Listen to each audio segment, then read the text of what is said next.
Hello everyone, it's Suki and I just wanted to make a little video here because we hit 3,000 subscribers.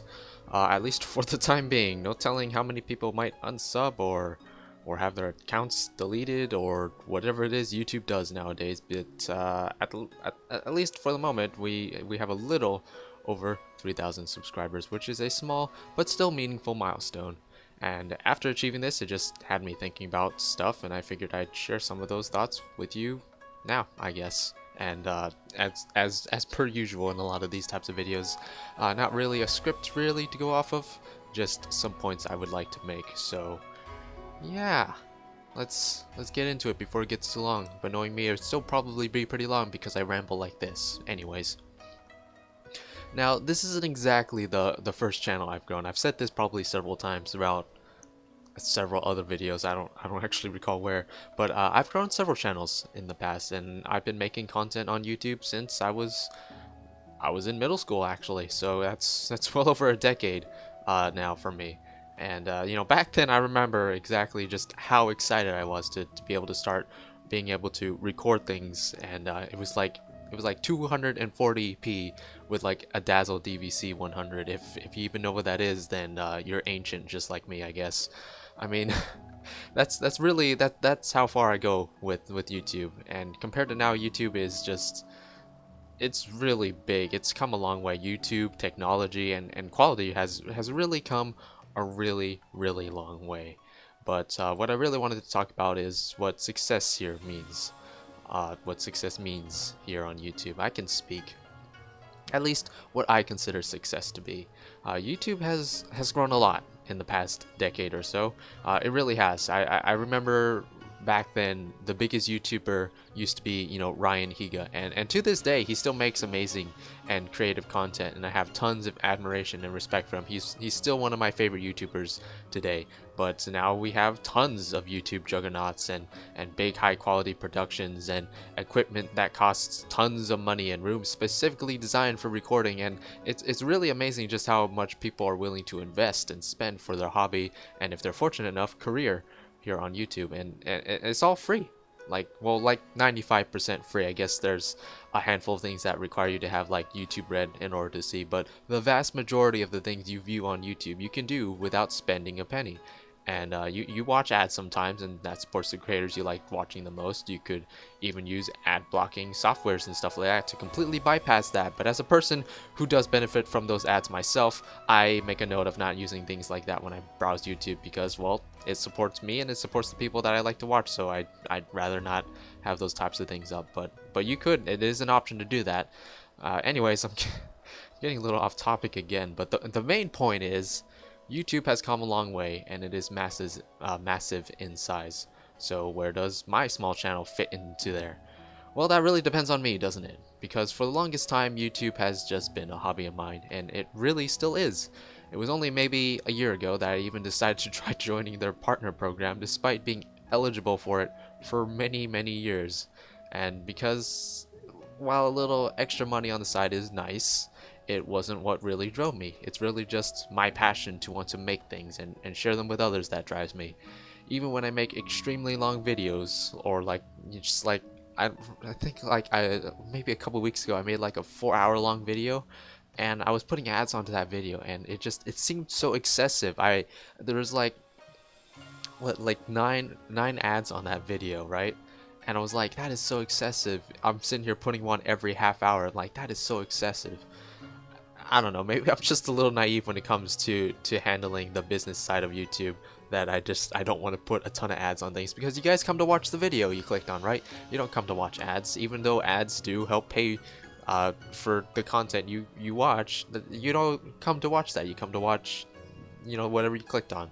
But like I said, it's not really what drives me. It's not the money or the business side of YouTube that drives me. And what I think of what I consider success on YouTube, it's not about the amount of views I get or the amount of subscribers I have. It's not how many likes or comments a video has or how much money I can make in a day. Those things certainly are nice, and seeing them grow is definitely encouraging to see, without a doubt. But what drives me the most is just the want to have fun, to enjoy myself with a pastime I've engaged in since I was a child, that my mother had to take away from me and ration out the amount of time I could play in a day, just because I played so much video games when I was younger. That's how much I've been playing video games, and it's probably like that for a lot of other people. I'm not the only one, and there's probably people who played even more than me, I am sure. But I have a passion for video games, and I like sharing that with you, and that's really what this channel has really been about. And right now it's Final Fantasy 14, a lot of Final Fantasy 14, because I have a lot of passion for this game. This game means a lot to me, and the people I've met here, it really does mean a lot, and I like sharing that with you. And you know, if at the end of the day, if I can make a video playing a game that I'm having fun playing, and then post that and share some of that enjoyment, and even with even just one person, like just one, if a video has only a few views, as long as someone else watches it and enjoys it, I consider that a success for me. Even if it's something small like The Vagrant that I've recently started playing that doesn't get a whole lot of views, it doesn't really matter as long as I'm having fun playing it and there's a handful of other people who seem to be watching it and enjoying it as well. I personally consider that a success, or a success. I can speak. I really can, I promise. And yeah, it's really what I think of it. Is it a success from a business standpoint? Definitely not. It really isn't. But for me, what I set out to do here, making things on YouTube over a decade ago, it stands true then, and it still stands true now, and that is really the spirit of what I wanted to do here on YouTube, and that's to have fun and to share that fun with others, because when we have fun, that tends to make us happy, and happiness is almost always the end goal of success, isn't it? Usually anything we do to try and make ourselves more successful, to improve so we can be more successful, it's because that success is eventually going to lead us to something that's going to be more happiness, really. So, you know, go to school, you know, graduate from high school. You know, that's a part of success. After you graduate from high school, you can move on to college if you want to. Then you graduate from college, that'll get you a degree, and that degree might get you a better job, and having a better job and getting promotions, that'll lead to you making more money and having a better lifestyle, and that will hopefully lead to a happier life. That's really the end goal of all success is happiness. So yeah, just being able to share a little bit of happiness with someone else, even if it's a few people, is really special, I think. And you know, despite all of that, of all the talk I had about success and happiness, YouTube is not just all fun and games. It really isn't. Even though exactly what I'm doing is having fun playing games, there's a little more to it than just that. There's some work and effort that goes into these things. There's video editing, the amount of time it takes to render and upload things, and also YouTube's generally fickle and really annoying nature when it comes to certain things that just decide they don't want to work properly anymore. And also there are people who will disagree with you, sometimes respectfully, usually not, if I'm being honest.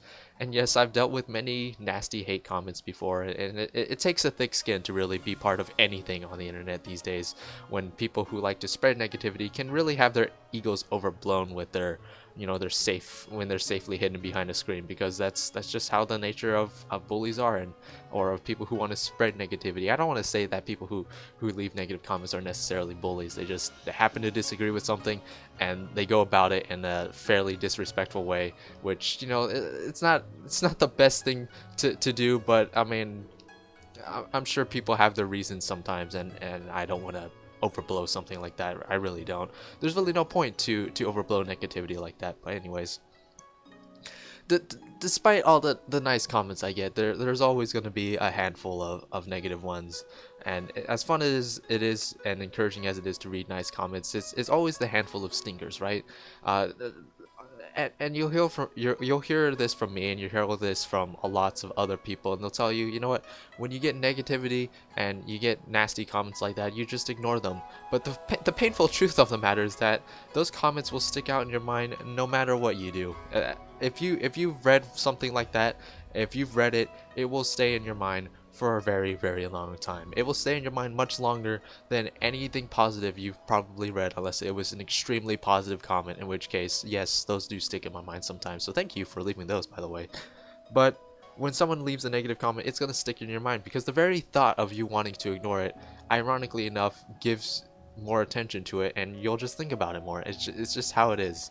And also because sometimes when people leave negative comments, it's honestly sometimes advice. Like, it's not always formatted in the form of advice, but usually if they say something, it's because they don't like something, and when they don't like something, that means that there's places for you to improve. Although really, when you set out to make something, not everyone's going to be satisfied, so it's impossible to satisfy everyone.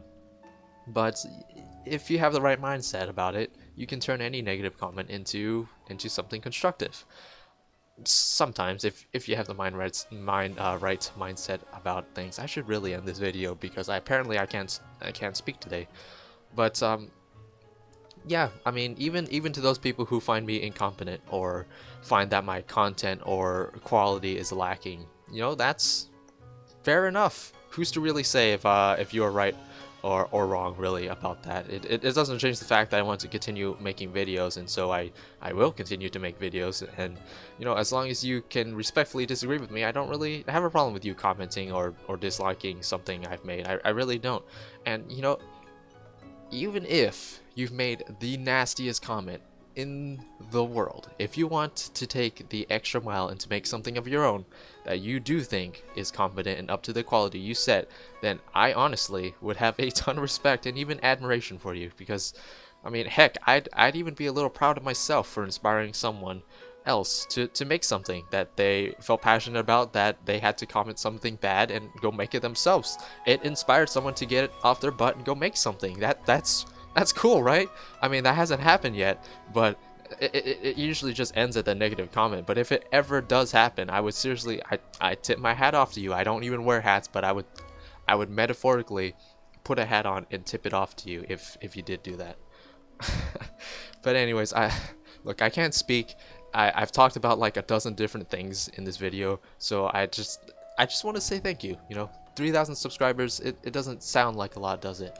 But when I think about how I describe my thought of success here on YouTube and what it means, it means that I made something that either interested you, or that you enjoyed, that you were entertained by, or that you learned something from, or maybe that you just like my personality enough to want to see more that I've made. And I managed to do that for over 3,000 people, and I mean, that's pretty cool, right? That is actually kind of amazing. I mean, I don't think I've ever personally met 3,000 people in my life, like actually face to face met them, said hi, introduced myself, and they had introduced themselves. I don't think I've ever done that to the point of meeting 3,000 people, but somehow I've managed to entertain or inform or just generally have something fun for over 3,000 people to click on the subscribe button to want to see more that I make. And that's really amazing when you try and think of it like that. It's not as amazing as 30,000 people or 3 million people, but 3,000 people, I will take that. And as I continue to make stuff, it'll only grow more and more. I'll reach more people, and hopefully I'll be able to share some of my fun and enjoyment with even more people. That's really the point of all of this. And to those of you who have watched and enjoyed my content, thank you for sticking around. Extra thanks if you watch stuff without ad blocker, because that's a little extra money in my pocket to hopefully spend on more fun things for the channel, to increase quality of the channel, or what I can make. And or maybe it's a nice dinner to just pat myself on the back, or maybe it's cup noodles, or maybe it's a drink. Who knows? Who really knows? I honestly don't know what I spend my money on that comes from YouTube. It's I don't keep track. Maybe I should make a budget for those types of things. Maybe when the business side of things gets a little more growth, I'll consider that. I probably should consider that though. Anyways, okay, I'm done rambling. Anyways, thank you. I'm gonna get out of your hair. Thank you all for watching, and I'll see you guys in another video. Sayonara. Bye bye.